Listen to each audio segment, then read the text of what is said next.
Atos dos Apóstolos, capítulo de número 22. Atos dos Apóstolos, capítulo 22, versículo de número 6. Glória a Deus. Atos dos Apóstolos, capítulo de número 22, versículo 6. A partir do versículo 6 nós vamos ler naquilo que o Senhor tem para as nossas vidas nessa manhã. Atos dos Apóstolos 22, versículo 6. A palavra de Deus diz assim: Ora, aconteceu que indo eu já de caminho e chegando perto de Damasco, quase ao meio-dia, de repente me rodeou uma grande luz do céu, e eu caí por terra e ouvi uma voz que me dizia: Saulo, Saulo, por que me persegues? E eu respondi: Quem és, Senhor? E disse-me: Eu sou Jesus, o Nazareno, a quem tu persegues. E os que estavam comigo viram, e em verdade a luz, e se atemorizaram muito, mas não ouviram a voz daquele que falava comigo. Então disse eu: Senhor, que farei? E o Senhor disse-me: Levanta-te e vai a Damasco, e ali sentirá tudo o que te é ordenado fazer. E como eu não via por causa do esplendor daquela luz, fui levado pela mão dos que estavam comigo e cheguei a Damasco. 12.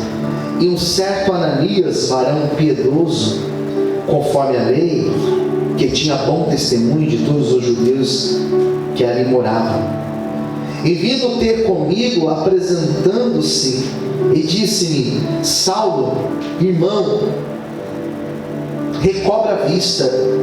E naquela mesma hora ouvi, e ele disse: O Deus de nossos pais de antemão te designou para que conheças a sua vontade, e vejas aquele justo, e ouças a voz da sua boca, porque há de ser sua testemunha para com todos os homens o que tem visto e ouvido. 16. E agora, por que te detens? Levanta-te e batiza-te e lava-te os teus pecados, invocando o nome do Senhor. Amém. Vamos orar, queridos. Palavra maravilhosa. Vamos fechar os nossos olhos nesse momento. Soberano Deus e Pai, Senhor, esta é a hora da Tua palavra ser ministrada, Senhor. Venha falar conosco, Senhor, nesta manhã. Venha ministrar, Senhor, o Teu querer para as nossas vidas. Nós precisamos ouvir Tua voz, Senhor. Precisamos ser ministrados por Ti de forma clara, Senhor, de forma objetiva. Ministra, Senhor, o Teu querer para as nossas vidas, através dessa palavra que agora será ministrada. Fale com todos que estão aqui e com aqueles que vão, Senhor, ouvir esta palavra, Senhor, posteriormente. Esteja conosco em nome de Jesus. Amém. Aplauda Jesus com muita alegria. Vamos aplaudir Jesus bem forte, queridos. Glória a Deus. Amém. Quantos precisam ouvir a voz do Senhor? Diga amém. Amém. Diga para essa pessoa do teu lado: Deus vai falar com você nessa manhã. Deus vai falar com você nessa manhã. Glória a Deus. Ei, Pai. Amém. Aleluia. Vamos lá. Eu quero falar nesse mês, não só hoje, mas no mês. Quero falar sobre isso aqui. Quero falar sobre conversão, sobre mudança de vida. Posso ouvir amém, queridos? Amém. Mudança de vida. Eu lembro que quando eu me converti, e faz muito tempo, eu me converti, eu era menino ainda. Foi no ano de 93 que eu aceitei Jesus como Senhor da minha vida. E eu me converti em 93, e 94 foi o ano que eu me batizei. E graças a Deus eu sempre estive na presença do Senhor.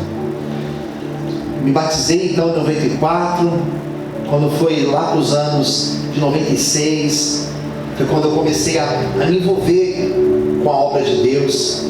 Comecei a tocar, comecei a participar dos grupos da igreja. Nunca fui de cantar, eu era de tocar, né? Eu participava do louvor, ajudando, tocando os instrumentos. E ali eu segui na presença do Senhor, 96 em diante, já mais envolvido com a obra. Lá para os anos de 98 foi quando eu comecei a ter as primeiras oportunidades para falar da palavra de Deus. E em cultos pequenos, em culto em lares, né? Depois comecei a falar nas igrejas, no culto de jovens. E até hoje o Senhor tem me levantado na presença dele. Por que eu quero toda nessa volta, né? Estou falando da minha conversão. Estou falando de quando eu conheci Jesus. Eu me recordo que lá nos anos 90, quando a gente se convertia, quando as pessoas se convertiam, era muito diferente dos dias de hoje. Era diferente, por aquilo que pareça. E a primeira mudança que acontecia, era já no jeito de vestir. E eu lembro que nós éramos reconhecidos pelo jeito de vestir. Eu ia para a igreja bem novinho, eu ia de gravata, colocava gravata, comecei a usar terno, comecei a usar social.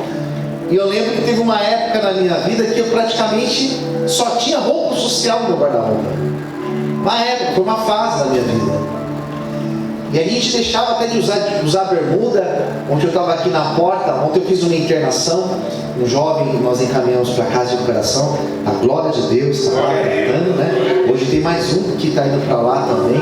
Deus está enviando o povo, né? E onde eu estava aqui, de repente tem uma buzina, né? Era o Felipe. Daí ao invés de ele falar assim: oi pastor, bom dia, paz do Senhor, vamos tomar um café, vamos te levar na padaria, ou então vamos na feira comer um pastel lá da Beth, né? Não, tá de bermuda, pastor. Não, bermuda não, ele falou assim: tá de shortinho. Eu me sentia a Carla Pérez, mas bermuda.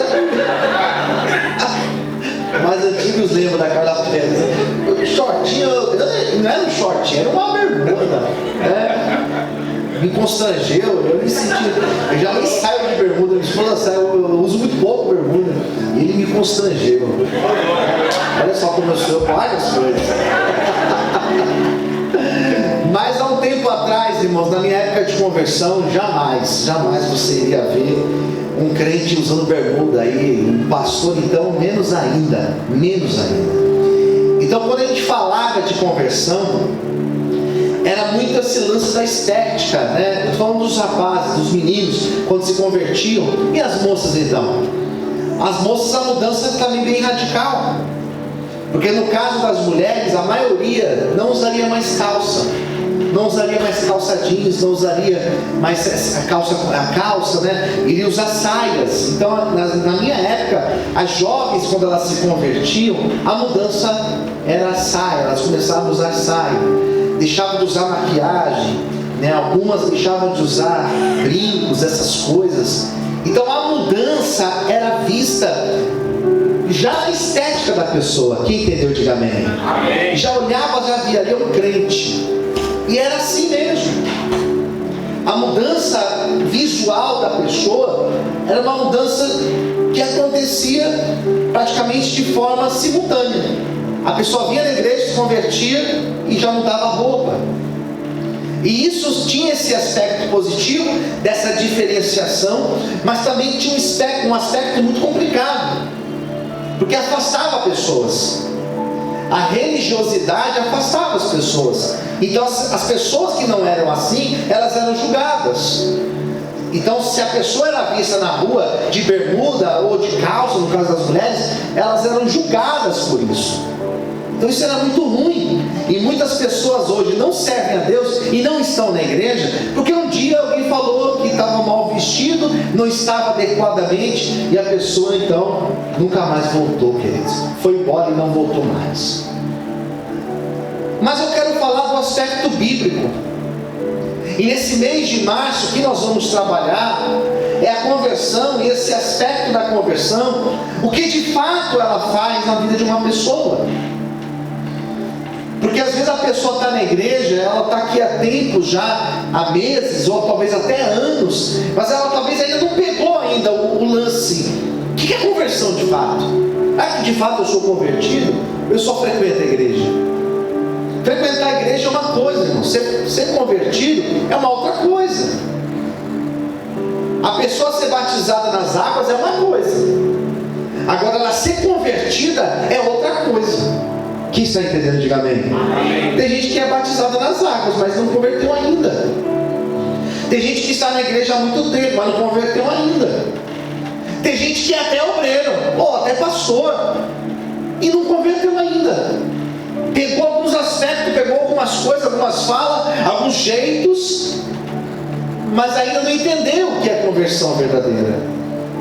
E para falar de conversão, queridos, eu poderia citar diversos textos. Eu teria praticamente um texto em cada livro da Bíblia para falar. Mas Deus colocou no meu coração começar falando de Paulo. E o apóstolo Paulo, que aqui nesse texto ele não é chamado de Paulo, ele é chamado de Saulo. Esse daqui é um exemplo de conversão, das conversões mais radicais que a Bíblia mostra. E radical no sentido que eu falo aqui é a mudança. Alguém que foi realmente transformado. Já viu essa expressão da água para o vinho, irmãos? Essa expressão, alguém que foi totalmente transformado para a glória de Deus. Posso ouvir um amém, queridos? Amém. Então Paulo é esse exemplo. Porque a gente conhece a história de Paulo, a gente conhece Paulo lendo Atos dos Apóstolos. Você vê Paulo sendo citado em Atos 9, em Atos 10, Atos 21, Atos 22. Você vê Paulo sendo citado nas suas cartas, ou ele falando dele mesmo nas cartas. Talvez você não imagina quem era esse Paulo, ou quem era esse Saulo. Esse Paulo, que foi talvez o maior discípulo, o maior apóstolo que a Bíblia relata, esse Paulo que foi responsável em evangelizar o povo gentil. O que é o povo gentil? O povo que não era judeu. Quando você lê o Novo Testamento, você encontra essa expressão judeu e a expressão gentil. Quem que era o judeu? Aqueles que faziam do judaísmo, aqueles que eram lá de Israel. E quem que eram os gentios? As outras nações. Paulo foi pregar para as outras nações. E quando você vai pregar para o lado de fora, quando você vai pregar num lugar diferente, você precisa, em primeiro lugar, se desapegar dos seus aspectos culturais. Quando você vai para uma cultura, como eu fui para a África mês passado, mês retrasado, fui em janeiro para a África, você vai ver pessoas comendo camão, você vai ver pessoas que têm um sentido de higiene diferente do nosso, é uma outra cultura. Para a gente às vezes choca, mas para eles é tudo normal. Quem entendeu, diga amém. Paulo foi para uma outra cultura pregar, e esse Paulo muitos não sabem, mas esse Paulo aqui, ele era um homem extremamente religioso. Ele era um homem religioso no sentido daquelas pessoas que são até fanáticas do sentido religioso. Não é fanatismo de futebol, não é fanatismo de escola de samba, é no sentido religioso. Ele era fanático. E o religioso, quando ele é fanático, ele se torna uma pessoa perigosa. Por isso que a gente vê, queridos, pessoas cometendo atrocidades, como os nazistas fizeram na época de Hitler. Nós vemos pessoas cometendo atrocidade, quando a gente lembra das torres gêmeas, lá no 11 de setembro, lembra? Nos Estados Unidos. Eram fanáticos religiosos, eram sunitas que fizeram aquela loucura. Então Paulo, ele era um fanático religioso. Era alguém que tinha sido formado para ser um fariseu, tinha sido formado aos pés de Gamaliel, que era um judeu muito sábio da sua época. Era um homem religioso, mas era um homem que não tinha a prática do amor de Deus na sua vida. A Bíblia vai dizer que o primeiro mártir da igreja, o primeiro que morreu pela causa de Cristo, foi um homem chamado Estevão, que era um diácono. A Bíblia fala que Paulo participou da morte de Estevão. Ele estava ali junto com aqueles que estavam apedrejando Estevão. Paulo era aquele que segurava as capas para que eles pudessem apedrejar Estevão. Paulo fez parte disso. Só que a Bíblia vai dizer que não foi Paulo que se encontrou com Jesus.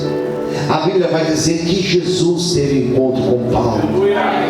Não sei se você entendeu, mas não foi Paulo que foi atrás de Jesus, foi Jesus que foi de encontro com Paulo. Aleluia. É como aquela parábola da ovelha perdida. O pastor foi atrás da ovelha que estava perdida e buscou ela. Deixa eu te falar uma coisa, nessa manhã existem pessoas que estão na igreja e ainda não tiveram encontro com Jesus. Jesus, ele vai até teu encontro nessa manhã. Ele vai até o encontro, ele vai até o encontro. Talvez o seu filho que ainda não teve encontro com Jesus, ele vai encontro daquele adolescente que você está orando. Ele vai encontro do teu esposo que talvez ainda não entendeu o plano de Jesus para a vida dele. Ele vai de encontro àquela pessoa que você está orando. O Jesus que foi de encontro a Paulo, ele vai de encontro a mim e a você. E alguém que você está orando, receba esta palavra em nome de Jesus. Aleluia!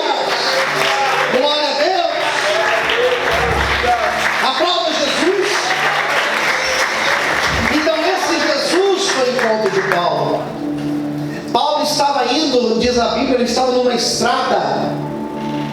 Ele estava numa estrada. Paulo estava de cavalo, andando a cavalo não nessa estrada.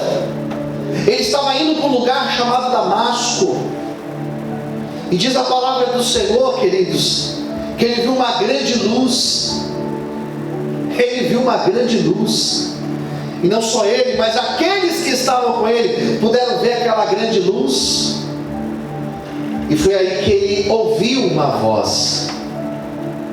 Primeira coisa que eu entendo nesse texto é que existe algo chamado a voz de Deus. Repita comigo: existe algo chamado voz de Deus. Deus fala conosco.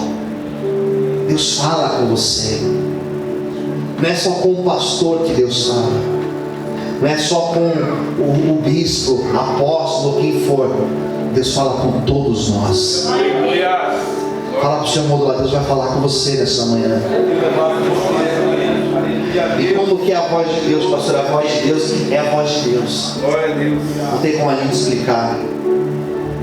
Deus fala conosco às vezes quando alguém sobe nesse púlpito e vai fazer a abertura do culto, ou vai trazer um louvor, ou vai trazer a palavra, ou vai trazer um testemunho. Deus usa alguém para falar conosco. Deus usa pessoas que nós não conhecemos e que elas também não sabem nada da nossa vida. Deus usa pessoas para falar conosco. Eu não sei se já aconteceu isso com você, de Deus usar pessoas que você nem conhece, que você nem imagina para falar com você. Mês passado eu fui no cardiologista, irmãos. Eu tinha uma consulta no cardiologista no mês passado.